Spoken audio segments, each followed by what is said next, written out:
আসসালামু আলাইকুম। কেমন আছেন বন্ধুরা? আশা করি সবাই ভালো আছেন। দেখেন, ফুল লেখা উঠে আছে, ফুল এপিওয়ার ফুল 00। আবার মাঝে মাঝে লোড নিচ্ছে, আমি উঠে দাঁড়ালাম। আমার ওয়েট আছে 68 কেজি, 500 গ্রাম, ঠিকই আছে। কিন্তু এরকম যদি উঠে থাকে তাহলে কি করবেন আমি ভিডিওতে দেখাবো। মাঝে মাঝে 0 থাকছে, মাঝে মাঝে থাকছে না।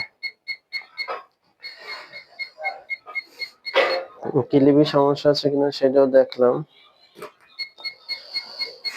তার মানে কিলিবি সমস্যা নেই।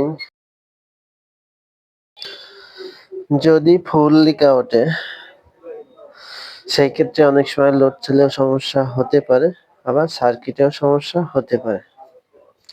অবশ্যই আপনারা যখন দেখবেন পরীক্ষা করে নেবেন যে আসলে কি সমস্যা, লোড সেলের সমস্যা না সার্কিটের সমস্যা। আমি আমারটাই পাইছি যে সার্কিটের সমস্যা। অনেক সময় লোড সেলেও সমস্যা হতে পারে। অবশ্যই এটা খেয়াল করেই ঠিক করবেন আপনারা, কারণ এখানে ওজনের জিনিস।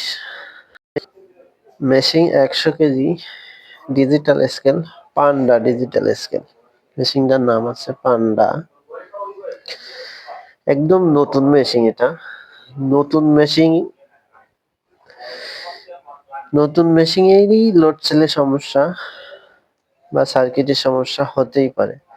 আমি এই নতুন মেশিনটা পাইছি, এটা হচ্ছে মূলত সার্কিটের সমস্যার কারণে এটা হচ্ছে। তাই সার্কিটটা পাল্টাই দেব। দেওয়ার পরে এখানে আবার অনেক সময় ওজনের সমস্যা হয়, ওজনটাও ঠিক করে নেবেন। কারণ ওজন ঠিক না করলে আবার 1 কেজির জায়গায় হয়তো কম হতে পারে, বেশি হতে পারে। নতুন সার্কিট যখনই লাগাবেন ওজনটা ঠিক করে নেবেন। আল্লাহ হাফেজ।